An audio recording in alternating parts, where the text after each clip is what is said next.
حضرت عمر فاروق رضی اللہ تعالیٰ عنہ کا زمانہ ہے تو کیس آیا، ایک شخص نے 4 ایکڑ زمین بیچی، دوسرے نے خریدی۔ جس نے بیچی وہ کسان نہیں تھا، کوئی اور کام کرتا تھا۔ اس نے کہا میرے پاس فارغ ہے، میں تو کاشتکاری نہیں کرتا، تو ایک کسان نے خرید لی۔ توجہ ہے میری بات پر؟ وہ کسان ہل چلا رہا تھا، پہلے دن ہل چلایا تو اس کھیت کے اندر سے خزانہ نکل آیا۔ کھیت سے خزانہ کس کا ہے یہ؟ جی بھائی جی دی سڑک لنگ جائے نا وہ آندا ہے ہن میں دیڑی نہیں تسی بیانہ واپس لو۔ اب تو سڑک گزر گئی ہے، مجھے تو پتہ ہی اب چلا ہے کہ یہاں ہاؤسنگ سوسائٹی آنے والی، میں تو نہیں دیتا ہی، رکھ لیں آپ۔ کیا نکل آیا؟ ہیرے جواہرات چاندی لال نکل آئے۔ اب اٹھا کے نا وہ شخص نکلا ہے وہ رکھ لیتا، سنبھال لیتا، کیا ضرورت تھی؟ ویسے بھی لوگ تو پیسے بتاتے ہی نہیں کتنے۔ اٹھا کے نا وہ خزانہ تو جس نے بیچے تھے اس کے گھر چلا گیا، کہنے لگا میں نے زمین خریدی تھی، خزانہ نہیں خریدا تھا، تیرا ہے، تو لے لے، تیرا ہے، رکھ لے۔ وہ بھی صحابی رسول ہے، میرے نبی نے دنیا کی محبت کھینچ ڈالی ہے دلوں سے۔ وہ کیا کہنے لگے؟ کہنے لگے میں نے تو 4 ایکڑ سے بڑی مشکل جان چھڑائی ہے، تو اب پھر دولت لے کے آ گیا ہے۔ اس نے کہا یہ تیرا ہے، تو ہی رکھ، میں نے زمین بیچی تھی تو جو اس کے اندر تھا وہ سارا ہی تیرا ہے، بیچ ڈالا تھا۔ کہنے لگا نا میں نے زمین خریدی ہے، خزانہ نہیں خریدا۔ وہ کہنے لگا نا بھائی میں نے تو ہر شے بیچ دی ہے، اس میں سے پھل اگے پھول نکلے وہ سارے۔ جاگ رہے آپ لوگ؟ آنکھوں ہے ہی کام جاگن والا ہے، یہ ہوتا ہی نہیں۔ یہ عجیب معاملہ ہے نا جی۔ یہ فرشتے ہیں جو دنیا میں بستے تھے، یہ انسان تھے جن کو فرشتے بھی دروازے کھول کے دیکھتے تھے یہ کیسے انسان ہے۔ اب مقدمہ حضرت عمر کے پاس آ گیا، توجہ ہے میری بات پر؟ حضرت عمر فاروق کے پاس آیا۔ حضرت عمر فاروق نے دونوں کی بات سنی تو جس نے بیچی تھی اس سے کہنے لگے پرانے مالک سے، چل یار تو لے لے، مجھے لگتا ہے کہ تیرے ہی ہیں، تیرے بڑوں نے دبائے ہوں گے، تو نہیں نکال سکلا تو ہے تو وراثت تیری بنتی ہے نا، رکھ لے۔ کہنے لگا عمر آپ کیا سرائی کر رہے ہیں؟ اگر یہ بات غلط ثابت ہو گئی اور قیامت میں مجھے اس خزانے کا حساب دینا پڑا تو آپ میرے ساتھ اٹھیں گے نا، میرا بوجھ اٹھائیں گے نا؟ حضرت عمر کہنے لگے جی میں کوئی نہیں اٹھاتا، میں تیرا بوجھ۔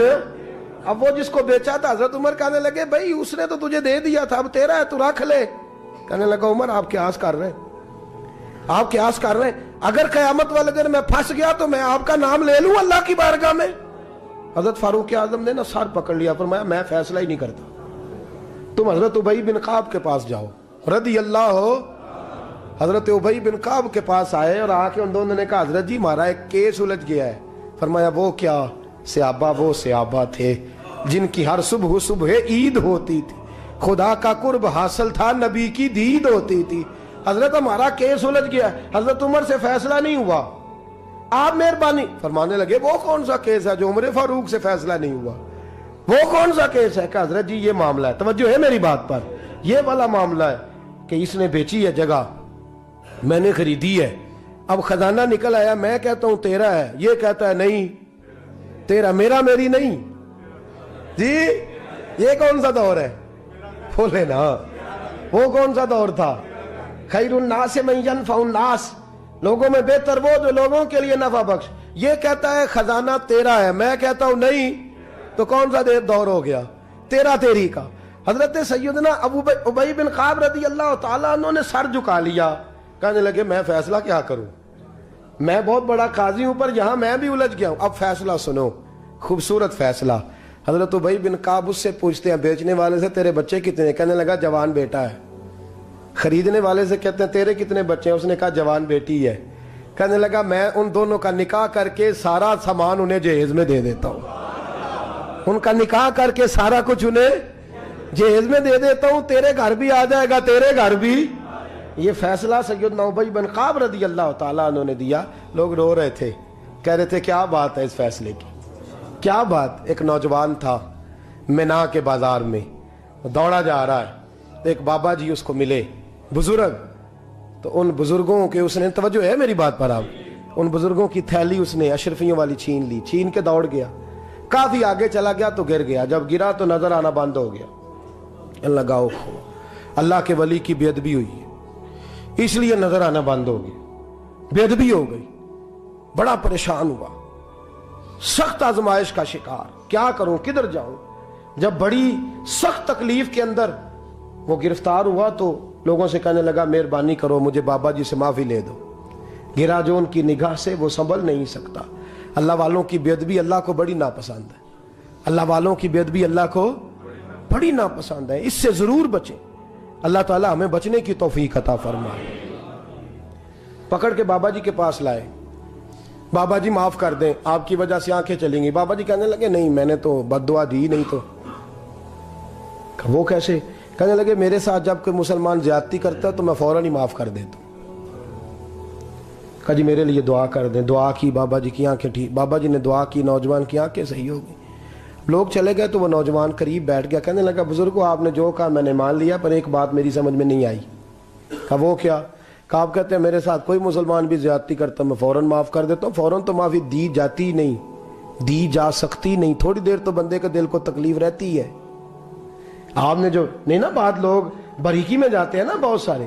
کہا جناب بندے کے دل میں تھوڑی دیر تو تکلیف, بھئی کوئی لڑائی ہو جائے تو کہتے ہیں ابھی نہیں میں نے جانا, ذرا بات ٹھنڈی ہو جائے گی تو پھر, ابھی تو بڑی چوٹیں لگی ہیں, بڑا مسئلہ بنا ہے. یہ شعوری طور پہ لوگ ایسا کرتے ہیں.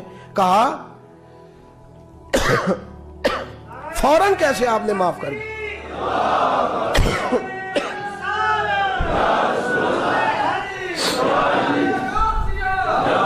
کہا فوراً کیسے معاف کر دیا؟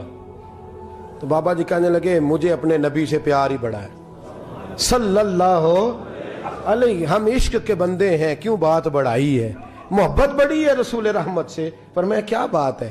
بابا جی کہنے لگے میں نے حضور کی ایک حدیث پڑھ لی ہے, اب جو مسلمان بھی زیادتی کرتا ہے میں فوراً معاف کر دیتا ہوں. کہا وہ کیا حدیث؟ سنیں میرے دوستو, اور بزرگوں کی سوچ دیکھیں کہاں تک جاتی ہے. اور بزرگ کہنے لگے اللہ کے رسول صلی اللہ علیہ وسلم نے فرمایا ہے کہ جب تک میرے سارے امتی جنت میں نہیں جائیں گے میں بھی نہیں جاؤں گا. جب تک سارے نہیں جائیں گے میں بھی. تو بابا جی کہنے لگے دیکھنا تیرا میرا جھگڑا ہے, اگر یہ جھگڑا حضور کے پاس جائے گا, اللہ کی بارگاہ میں جائے گا, پھر اس کا فیصلہ ہوگا, پھر یہ مقدمہ لڑے گا, پھر یہ کیس چلے گا, جب فیصلہ ہوگا تب تک میرے رسول پاک جنت میں نہیں جائیں گے, بیٹھے رہیں گے. تو میں اپنے نبی کو تکلیف تو نہیں نہ دے سکتا, میں اپنے رسول کو بٹھائے رکھنے کی آزمائش تو نہیں نہ دے سکتا. لہذا جو مسلمان بھی زیادتی کرتے میں فوراً ہی معاف کر دیتا ہوں تاکہ میرے محبوب کو کوئی تکلیف. میں تیرے اور اپنے بارے میں سوچ نہیں رکھتا, میری سوچ تو ہر وقت ذات رسالت پہ لگی رہتی ہے.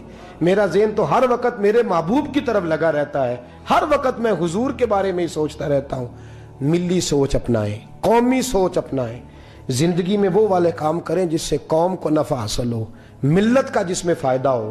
کچھ ایسا کر جائیں زندگی میں جس سے لوگ نفع اٹھاتے رہیں. محمود غزنوی گزر رہا تھا, ایک بابا جی بڑھاپے میں ہاتھ کانپ رہے ہیں تو ایک پودا لگا رہے تھے, تو محمود غزنوی کو بڑا پسند آیا. کہا بابے کو میرے پاس تو بلاؤ. بلایا تو کہا بابا تیری عمر اب ہاتھ کانپتے ہیں, سر کانپتا ہے, راشا تاری ہے, تو نہ پھل کھا سکے گا نہ چھاؤں میں بیٹھ سکے گا. تو بابا جی آپ یہ کیوں کر رہے ہیں؟ بابا جی کہنے لگے چلو میں نہیں پھل کھاؤں گا, میرے پوتے تو کھائیں گے نا. بچے محمود کو بات بڑی پسند آئی, اس نے بابا جی کو ایک اشرفیوں کی تھیلی انعام میں دے دی. کہا تیری سوچ بڑی قومی ہے, بڑی ہے. تو بابا جی مسکرا کے کہنے لگے بادشاہ تو ابھی کہہ رہا تھا کہ نہ تو پھل کھائے گا نہ چھاؤں میں بیٹھے گا, اللہ نے مجھے پھل بھی دے دیا ہے, چھاؤں بھی دے دی ہے. ابھی دیکھے نا, ابھی میں نے کام کیا, نہیں تو اللہ نے سارا کچھ پہلے ہی دے دیا ہے. بادشاہ اور راضی ہوا, اس نے ایک تھیلی اور دی. تو بابا جی مسکرا کے کہنے لگے دیکھ میرے اخلاص میں اللہ نے کتنا فضل کیا ہے. لوگوں کے باغ میں سال میں ایک دفعہ پھل لگتا ہے, میرے باغ میں 2 دفعہ لگ گیا ہے. تو خیر خائی کا ذہن بنا, لوگوں کے بارے میں سوچ, قومی اور ملی ذہن بنا, بڑا ذہن بنا, بڑی سوچ بنا. وہ والا کام کر جس سے زیادہ لوگوں کو فائدہ ہو, زیادہ لوگوں کا نفع ہو, وہ والا کام کر. قومی ملی ملت اسلامیہ کی سوچ بنا, عالم اسلام کی بات کر, مسلمان کا بھلا کر, اپنے وطن کا بھلا کر, اپنی ملت کے بارے میں سوچ. جب تو یہ کام کرے گا تو اللہ تجھے وسائل بھی بڑے ہی عطا فرمائے گا. اللہ تبارک و تعالیٰ تیرے لیے رحمتوں کے دروازے بھی زیادہ ہی کھولے گا. تو فرمایا زمین میں وہ قائم رہے گا جو لوگوں کا بھلا کرے گا, دوسروں کے بارے میں سوچے گا. وہی دنیا میں زندہ رہتے ہیں جو لوگوں کے لیے نفع بخش بن جاتے ہیں. جو ذات کی بات کرتے ہیں وہ بڑی جلدی فنا ہو جاتے ہیں. دوسروں کی بات کر, تو ہمیشہ رہے گا, تو باقی رہے گا, تو قائم رہے گا, تو ہمیشہ صبح قیامت تک تیرا نام